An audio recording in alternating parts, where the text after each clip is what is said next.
बिस्मिल्लाहिर्रहमानिर्रहीम। First year. आज हमारा टॉपिक है इम्पल्स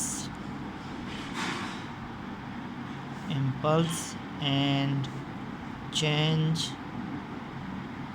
इन मोमेंटम।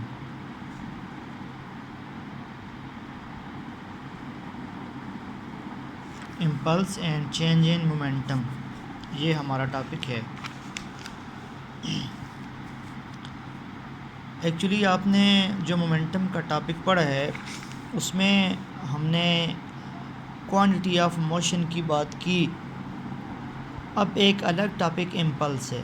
देखें क्लास, अगर एक बहुत बड़ी फोर्स बहुत थोड़े टाइम के लिए एक्ट करे, very large amount of force act on a body for very short interval of time, then it is not possible for us to measure the magnitude of that force or that small time।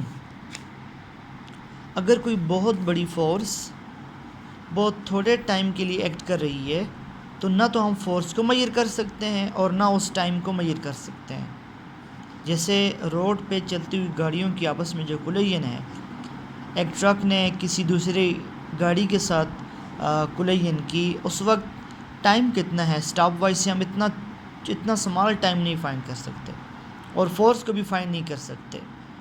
तो इस सूरत में हम क्या करेंगे? तो first आप impulse को define करें। When very large amount of force act on a body for very short interval of time, then product of force and time is called impulse. When very large amount of force act on a body for very short interval of time, then amount of force and product of time is called impulse। ठीक है, ये impulse है। Impulse को जे से represent किया जाता है। Impulse को आप जे से रिप्रेजेंट करते हैं। इसकी नेचर ये है कि ये वेक्टर क्वांटिटी है, ये वेक्टर क्वांटिटी है। इसका यूनिट, फोर्स का यूनिट क्या होता है? न्यूटन, और टाइम का क्या है? सेकंड, न्यूटन सेकंड इसका यूनिट है। क्योंकि फोर्स एक वेक्टर क्वांटिटी है और टाइम स्केलर है। और कल भी मोमेंटम के केस में ये बात हुई थी कि जब कोई स्केलर वेक्टर के साथ मल्टीप्लाई हो तो वो वेक्टर ही रहता है, जस्ट उसकी मैग्नीट्यूड में इंक्रीमेंट आता है। तो product of force and time is called impulse. But how to calculate impulse? आप इम्पल्स को कैसे कैलकुलेट कर सकते हैं? इम्पल्स को कैलकुलेट करना आसान नहीं है, क्योंकि ना तो हम फोर्स फाइंड कर सकते हैं ना टाइम फाइंड कर सकते हैं क्लास। इस वजह से अब हमें क्या करना चाहिए? सेकंड, इस टॉपिक का दूसरा पार्ट है चेंज इन मोमेंटम। अलबत्ता आप चेंज इन मोमेंटम तो फाइंड कर सकते हैं। चेंज इन मोमेंटम फाइंड कर लें तो आपके साथ आसानी रहेगी। तो चेंज इन मोमेंटम कैसे फाइंड करेंगे क्लास? मोमेंटम को आपने कल डिफ़ाइन किया, Newton second law in term of momentum ऐसे आपने डिफ़ाइन किया, F is equal to delta P by delta T. F is equal to delta P by delta T, ये आपने डिफ़ाइन किया। अब देखें, फोर्स डेल्टा टी नीचे डिवाइड ऊपर आके मल्टीप्लाई हो जाएगा, ये आ जाएगा डेल्टा पी।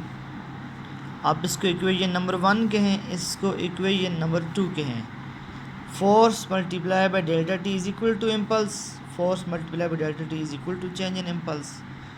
अब कंपेयर करें 1 और 2 को। कंपेयर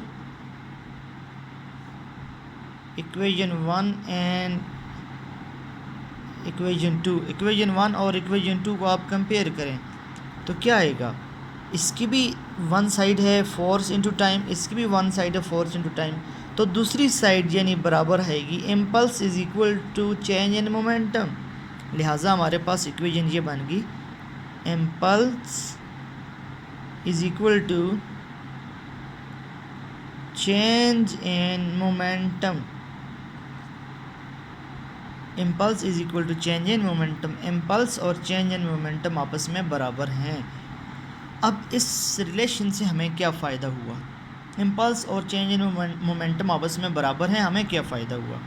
हमें इसका फ़ायदा ये हुआ कि अगर इम्पल्स और चेंज इन मोमेंटम बराबर है, और जैसे कि हमने बात की, हम डायरेक्टली इम्पल्स नहीं फाइंड कर सकते। जब इम्पल्स को डायरेक्टली फाइंड नहीं किया जा सकता, चेंज इन मोमेंटम तो फाइंड कर सकते हैं। Change in momentum can easily be find. जब चेंज इन मोमेंटम फाइंड हो, चेंज इन मोमेंटम कैसे होगा? Delta P is equal to P2 minus P1 M2 V2 minus M1 V1, क्योंकि P तो MV के बराबर है। सेकेंड ऑब्जेक्ट का मैस और उसकी वेलोसिटी, स्पीडोमीटर आपको वेलोसिटी देगा, उस बॉडी का मैस आपको फाइंड होगा। तो जब आप इसको माइनस करेंगे, देखिए मैस और वेलोसिटी को जब आप माइनस करेंगे तो आपके पास आ जाएगा चेंज इन मोमेंटम।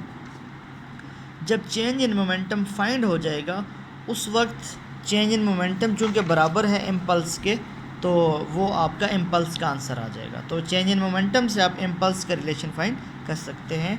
तो ये हमारे लिए आसानी हुई कि जब दो बड़े ऑब्जेक्ट आपस में कोलिजन करेंगे उस वक्त हम फोर्स और टाइम दोनों नहीं फाइंड कर सकते, अलबत्ता हम उसका चेंज इन मोमेंटम फाइंड कर सकते हैं कि मोमेंटम में कितनी चेंजिंग आई, और मोमेंटम में चेंज को हम इक्वल लेंगे इम्पल्स के।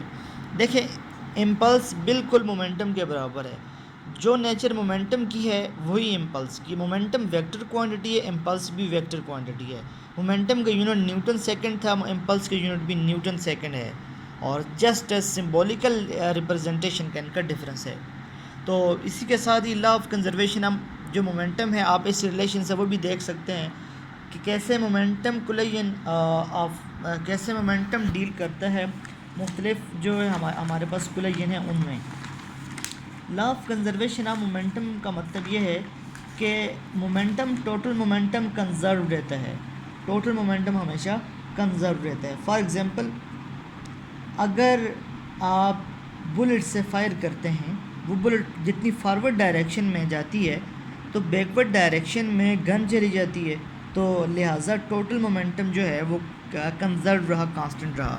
इसको हम मैथमेटिकली इसी इक्वेशन से लेते हैं। When no in an isolated system वो होगा जिसमें कोई एक्सटर्नल फोर्स नहीं होगी, फोर्स ज़ीरो होगी, तो इसका मतलब है चेंज इन मोमेंटम भी ज़ीरो होगा, क्योंकि जब फोर्स ज़ीरो है टाइम भी ज़ीरो के साथ मल्टीप्लाई होगा, तो delta P is equal to zero.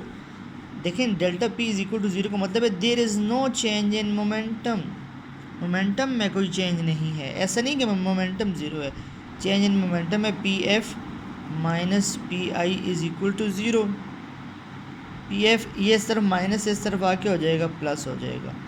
तो initial momentum is equal to final momentum. Initial momentum और फाइनल मोमेंटम आपस में बराबर हैं। जब दोनों मोमेंटम आपस में बराबर हैं तो इसका मतलब है मोमेंटम में चेंज नहीं आई। Initial momentum will remain equal to final momentum. जब मोमेंटम में चेंज नहीं आए तो मोमेंटम कंजर्व्ड है। तो ये क्लास हमारे पास topic impulse and change in momentum.